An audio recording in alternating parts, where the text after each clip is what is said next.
Angèle, tu nous fais faire un peu de philo ce matin, ça va pas nous faire de mal. Avec un prof, encore un prof qui cartonne sur TikTok. Ouais, c'est génial. Son pseudo, lui, sur les réseaux sociaux, c'est Serial Thinker, pour penseur en série. Son vrai nom, Lev Frackel, il est strasbourgeois et il cumule une centaine de milliers d'abonnés sur TikTok. C'est quoi au juste la philo? Pas de souci, je vous explique tout en 3 minutes. Saint Augustin disait « Qu'est-ce donc que le temps? Si personne ne m'interroge, je le sais. Si je veux répondre à cette demande, je l'ignore. » Alors, si je vous teste un peu ce matin, on va prendre un sujet du bac de cette année.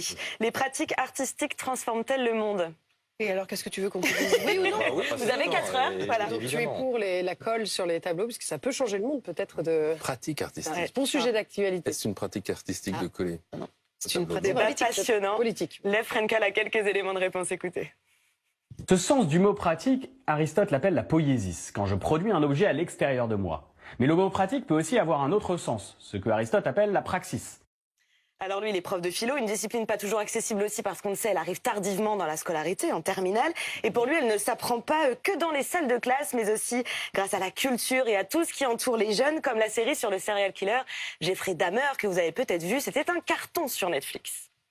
Je me suis dit qu'avec des vidéos, ça pouvait leur donner envie d'aller chercher des réponses philosophiques par eux-mêmes. C'est très important de prendre des exemples qui sont tirés de leur propre culture. Et là, par exemple, je viens de faire une vidéo sur Dahmer qui exprime très bien le problème de savoir est-ce que l'être humain est libre ou déterminé. Et ça permet ensuite d'aller sur des citations très complexes de Spinoza. Je sais pas vous, mais moi, j'ai jamais eu envie de dévorer un être humain.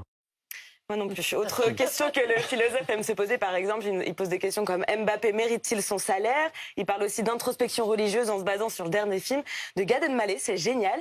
Mais alors, il n'est pas le premier à avoir essayé de rendre la philo plus ludique, bien que selon moi, elle reste passionnante. Je dis pas ça parce que j'en ai fait à la fac. Mais ce matin, je vous ai ramené un livre que j'aime beaucoup, qui s'appelle Rock and Philo, une série de livres qui interroge les plus grands morceaux de rock à travers la philosophie, comme Ma gueule de Johnny Hallyday, qui pose un peu la question du regard d'autrui de la même manière qu'a pu le faire Jean-Paul Sartre, ou encore tenez les Rolling Stones avec leur chanson I Can't Get No Satisfaction, qui peuvent être, on peut dire, une bonne porte d'entrée à la philosophie de Schopenhauer et son cercle du désir.